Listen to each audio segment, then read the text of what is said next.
Welcome, everybody. My name is Des, and we have our panel here who will introduce themselves.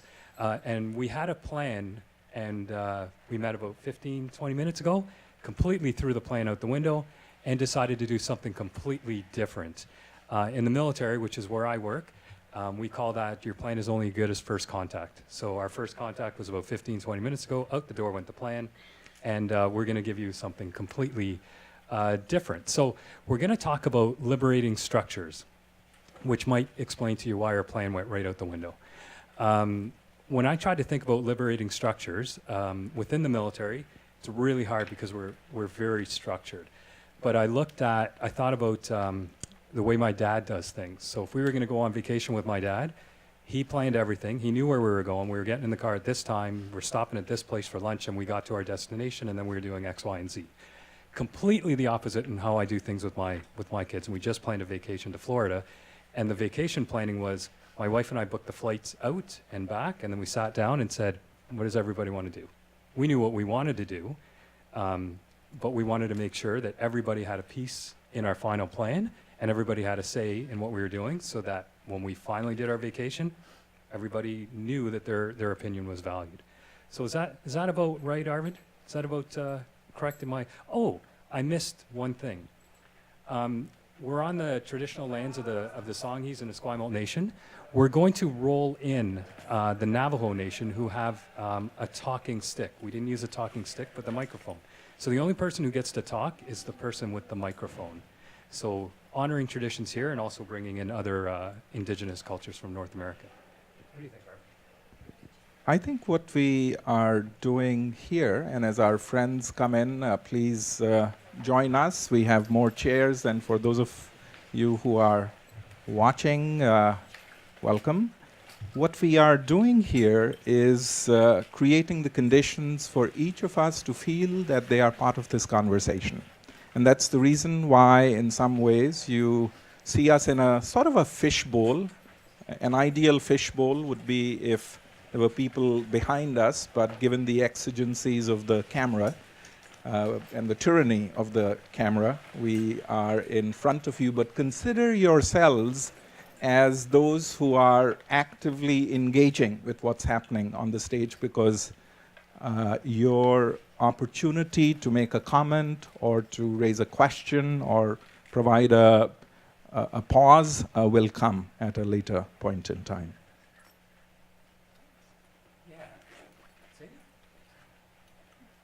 I just wanted to take this a little bit, from the context that we had a plan, and we basically, just upon meeting, liberated ourselves from having that structure and make it a little bit more free-flowing, and it takes it back to the context within a classroom and what that might mean for students within a classroom, especially that we have people that have different learning needs, and just giving them that liberation to take it, a little bit further, to be able to express in a different dynamic from where a teacher is up front and the students are the ones sitting and taking that a little step further, even more within group projects, where a lot of times there are certain individuals within a group project that are not able to really speak up or state an opinion or an idea that they might have, but making it in a way where it's a little bit more informal, and to release that structure might loosen them up to express their opinions and to have a voice. Yeah. And I think while the term liberating structure might be new to some people and might be a new idea, in Indigenous communities, liberating structure has been ongoing for generations and generations. And I've worked with over 100 First Nations communities across British Columbia and Western Canada. And one thing that's very interesting is that community events or ceremonies, every single person who wants to speak is given the microphone. They're given the floor. There's no time limit. Someone can speak for as long as they want, and no one would ever interrupt them and tell them they can't. And I think that's adding the collective intelligence of the community and letting everyone know that their point is to be heard.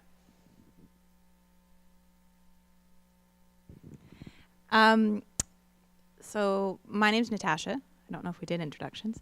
Can't even can't even remember that far back. that's sort of the lens that I wanted to take to this concept of liberating structures. I sit on 3 different not-for-profit board of directors, and with one of them, it's for a particularly vital but very small organization within Canada's theatre community, and it's called Playwrights Theatre Society, Theatre Centre. I should have known that. Playwrights Theatre Centre, and it's focusing on the work of the playwright.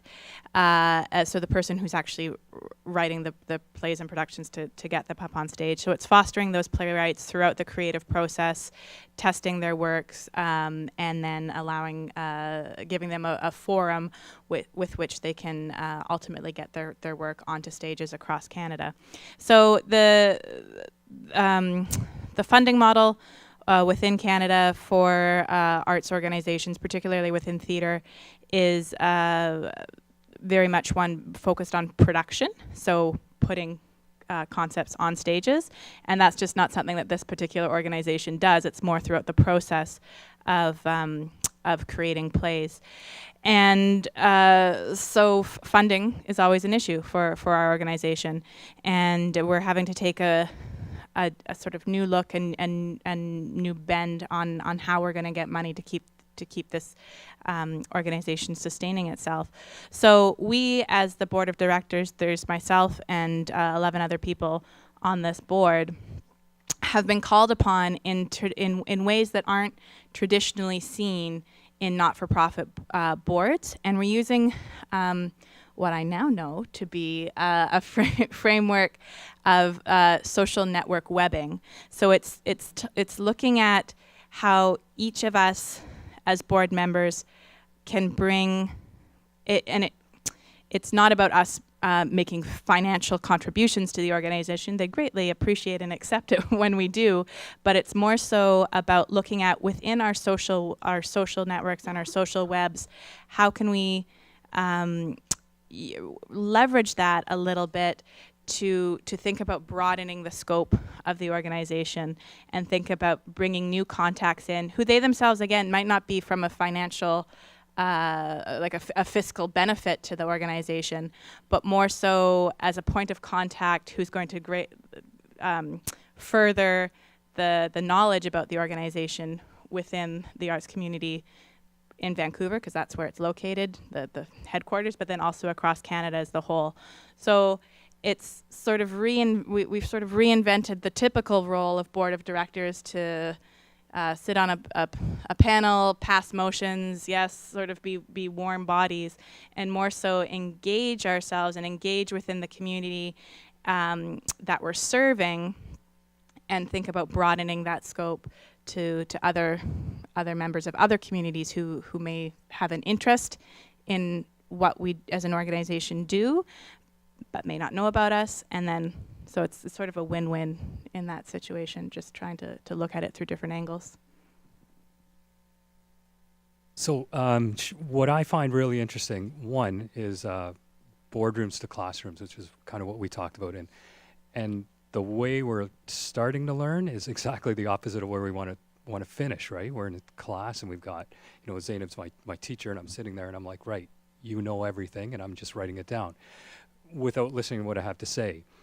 But yet, if we go way beyond that, we're Charlotte pointing out that this way of learning has been around for thousands of years.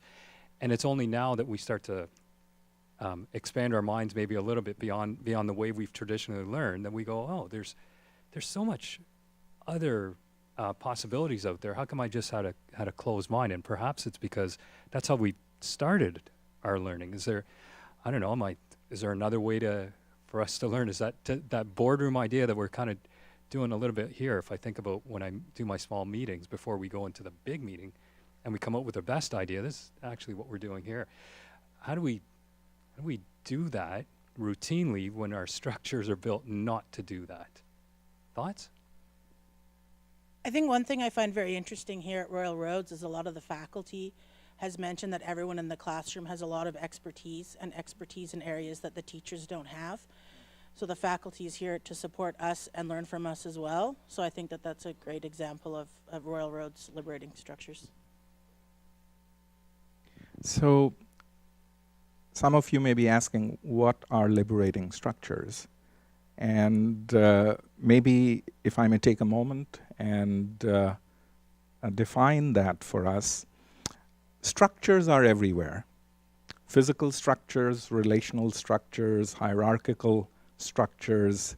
And I may begin by saying that when it comes to people getting together in a group, whether it's in a classroom or in a boardroom or across any other event, are alphabets of how to engage, include, energize, liberate all the participants at once.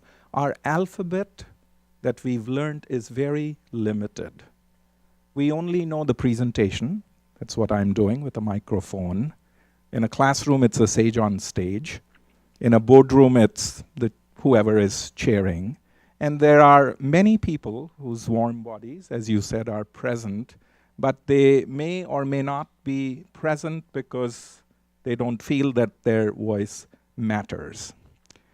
So liberating structures, the principle of it is that you can greatly expand your alphabet of working with groups when the same people in the same space come together for the same amount of time by tweaking the nature of the interactions, by doing things in parallel, by doing things in configurations, by doing things in ways that each person participates at once, you change the nature and the quality of the interactions and hence the outcome. Should we do a little demonstration of this? So take 10 seconds to think about a situation when you felt truly included, that you felt truly included in a classroom, in a boardroom, in a meeting, okay? And think about what was it that made it possible, okay? You've got 10 seconds. Think about a time when you felt truly included. And then, in a sentence, ask yourself, or in a sentence, respond to the question, what is it that made it possible? Okay? And as soon as the 10 seconds are over, I'm going to ask you to, maybe not ask you to get up, although I can ask you to get up, ask you to turn to somebody who is sitting around you and share what made it possible in a sentence. Okay? You with me? Okay. So 10 seconds beginning now. Silence is great, because silence is one of the least used structures in any classroom, as if the time that we have to think for ourselves is not important. So we are giving you, starting now.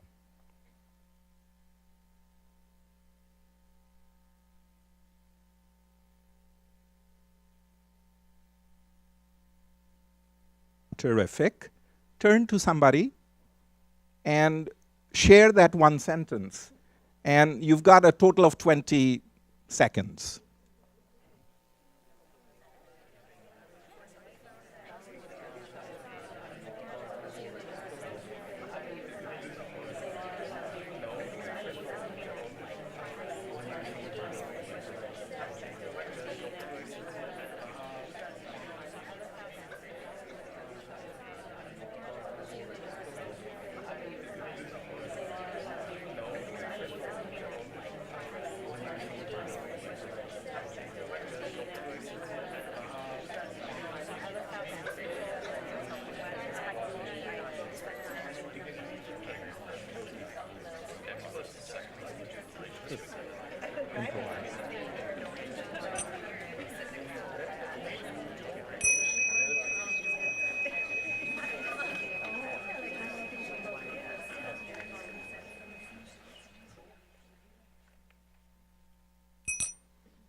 So notice what just happened. We took 30 seconds and created the conditions for each one of you at the same time to become included and engaged in a discussion of what is it that makes us feel included. So here's the second part to it, if I may. What is it that you heard? I'm not that interested at the present moment in what is it that you said. Because if you said something of value, perhaps somebody heard it and it stuck. So I'm opening this to any of you here, and I think we have a microphone. Would a few of you, maybe 3, 4 of you, very quickly in a sentence, tell us what is it that you heard with respect to what makes inclusion possible?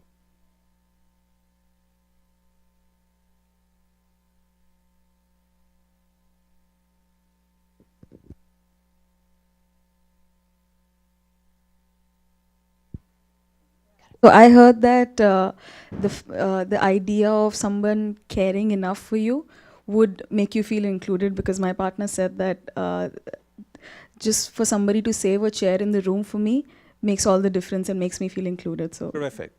How about, yes, ma'am, behind you? He valued being heard. We are seeing some parallels already. Yeah. Yes. What did you hear?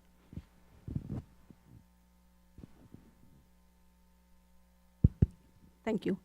I heard that the partner who shared her experience with me for that she was there for an interview, and in the same platform before even she was employed, they had given her some time to speak about the company. So then she felt how involved she was even before getting employment there. Okay. Sort of Right. the preface is important. How you set up the initial conditions are important. Let's do one more. Yes. Right here. What I heard was that there was a presence of trust. So if we were doing a class, let's say, and I'm a professor, and I have my notes and all the books that I've read about how do you create inclusion, I can go ahead and spend the entire class being the sage on stage and lecture, right? And that's, then you're sitting there as a warm body taking notes. Or I could do a version of what it is that you experienced. I can ask each one of you at the same time, can you think of a moment when you felt included? And tell us what made that possible. And in a minute, each of you had an opportunity to think, to share, and now to harvest. And if we did this in a few rounds, in 10 minutes, we all would have helped create our own theory of what it means to be included. And the professor, because they are so well read, can add a little bit, maybe, to it. So what are liberating structures? They are little tweaks that you do with the same people, using the same space, the same time, but as opposed to one person speaking at one time, you create the conditions for conversations to happen in configurations.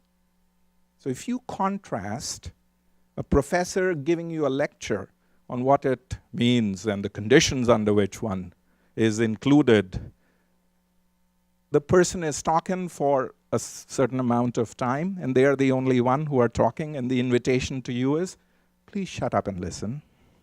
And please don't interrupt until I get to my 12th slide, because, or if you have a question, yeah, let's hear it now. Whereas in the other case, each person is involved, and they are involved at the same time, and each person gets the same time. Yeah? So we said in groups of 2, in a dyad, and you had a sentence. Now these are all little structures. A sentence is a structure. In a group of 2, that's a structure.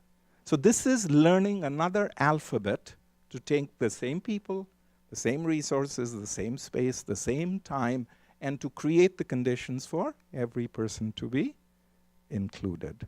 So when we say liberating structures, there are 30 plus little structures we've created whereby which any classroom, any boardroom can be transformed, and they are transformed because you're changing the nature and the quality of the interactions that are happening among participants. And when you change the nature and the quality of the interactions that happen among participants, by very definition, you change the nature of the outcome. where you feel included, you feel engaged, you feel my voice matters, you feel I too helped contribute to our understanding of what makes inclusion possible. Yeah? Took a little more time. But in 5 minutes, maybe you experienced a liberating structure, because liberating structures are also about self-discovery. Socrates would say that what we learn best is what we self-discover, not what we hear or not what we write. So by inviting people, you create the conditions for people to self-discover through engagement and participation. What is it that they, at the present time, know about the invitation that's been extended to them? As we're making it up as we go along. That's what we're doing. So we talked earlier. Actually, I'm just going to take a moment so you hear it. I'm going to share, if you're okay with that, Charla. What I heard from Charla was she was really appreciative of the fact that you took, just before we got here, the time to hear what everybody had to say and associate the name with it and feed it back to us. So that meant you really heard not only what was said, but who had said it, and then you could repeat it back to them, it's a big deal. So, notice that I didn't ask you, what do you have to say about inclusion? I asked you, what is it that you heard? And if that becomes a norm, if you're a professor and you always ask the question, what is it that you heard? Do you think people pay a little more attention? What does it do to you if you hear your words being spoken and being put out there in the voice of somebody else? Does it affirm you in a certain way? What does it do to the person who is taking the words of somebody else, perhaps relating it to the words that they had, and then they present it on somebody else's behalf? It's a very subtle process of inclusion, engagement, I learned from you, and it's all based on the principle of learning. I mean, all the greetings of the world, in India we begin with a namaste. The principle is, I see you, you are here, I see you, I see the goodness in you, I bow to the goodness in you. And sometimes we completely dismiss that, knowing, naming, recognizing, seeing in a classroom, because you are one among 30 or one among 40. So the outcomes will be there, no matter what structure you use, but the nature of the outcomes will be different when you listen and you name people and acknowledge them for who they are. I think, where I can take this a little bit, or I hope to take this a little bit further, is I think if we end up starting at a very young age, where we start with kids from elementary to learn this process, then you really nurture a whole generation that's able to do it within all walks of life. So they take it on to post-secondary education, they take it on throughout their careers, through their personal relationships as well. So I think while, at times we do see it within the context of, let's just say, a kindergarten teacher, allowing the students to play, in a non-structured way, but I don't think they know, I don't know if they know the rules of the game in order for them to apply it to everything else. So I think if we just make them a little bit more aware of what are the dynamics of that structure and how can you apply it to other walks of life, that we benefit, that it takes it even further wherever they decide to take it. Yeah. So to be inclusive, let's use the idea that we had that. So we assume there's some questions, but we're going to make the rules around the questions. We are going to create the structure. Yes, we're creating the structure. So you have one sentence to be able to deliver your question. So there's no background. You just have to deliver the question in one sentence. And it doesn't have to be a question. It can be a comment. It can be, a whatever. But we are opening up the fishbowl. And anybody who wants to ask a question, provide a comment in one sentence, you are welcome. And we'll take the next 3 minutes to do so. And silence is good, because if there are no questions, that also speaks to us. in a big way. Yes, please, go ahead. Okay, One sentence. so being heard, being trusted has a lot to do with connection. So in a limited space, how do you establish that connection with the other to feel that you're heard and you trust that they will deliver the message? Terrific, thank you. You know, the floor is open for more questions. We are not going to answer each question because that's the typical way we do things. And just hearing the nature of the questions gives us an idea about what's on people's minds. So, yes. So what is the genesis of this liberating institutional structure? What is the genesis behind Okay, this? terrific.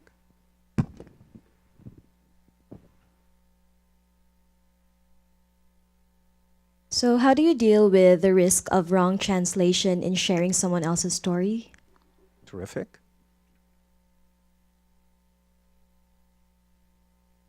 This is called harvesting questions. You know, the nature of the questions tells you a lot. Oh, this is not my question. She asked me this question when you told us to discuss. Terrific. Can you ever truly be included?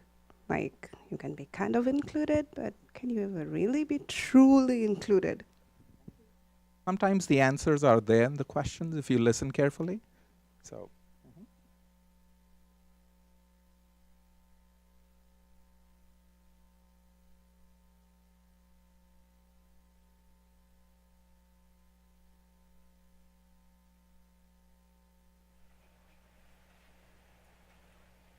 silence is terrific. It allows us to breathe the same air. What you are inhaling and exhaling is being inhaled and exhaled by somebody else, no? Okay, terrific. So I think just to touch base about could we ever be completely included, I think it's the meaning of, or a personal translation of what does it mean to be included. And it's if your meaning or definition of being included is a spectrum of different criteria in order for you to get that consensus, well, it's not going to be the same for everybody else. So I think the meaning of being included is within the person themselves. And to add that, I think if we change the structure of the way we do the meeting to include everybody, I think then everybody's going to be included. It's by nature. I think it's also important to surround yourself in whatever capacity with people who have the want to include you, and to in a forum where you feel comfortable to voice, for lack of a less trite word, your true self, to be able to move forward with that.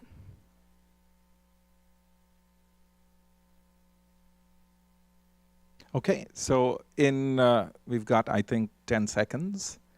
There is a simple principle undergirding the practice of liberating structures, and that is nothing about me without me. There's something very innate in human beings that when we are told, especially if it's a parent, looking at you, Des, who tells you this is what we're going to do, or this is the way it should be, there's a sort of an immune response that we have, which is like, we may nod and, yeah, but we truly know. Or if a professor tells you. If the decision impacts people, it is important that they be included in that decision-making process, because they are going to know what the decision is sometime or the other, so might as well. I mean, I'm part of so many committees which are about student welfare, but they don't include students. And so we'll just end there. Nothing about me without me, and how can we create the conditions that we adhere to the extent possible with that principle. Thank you. That's great.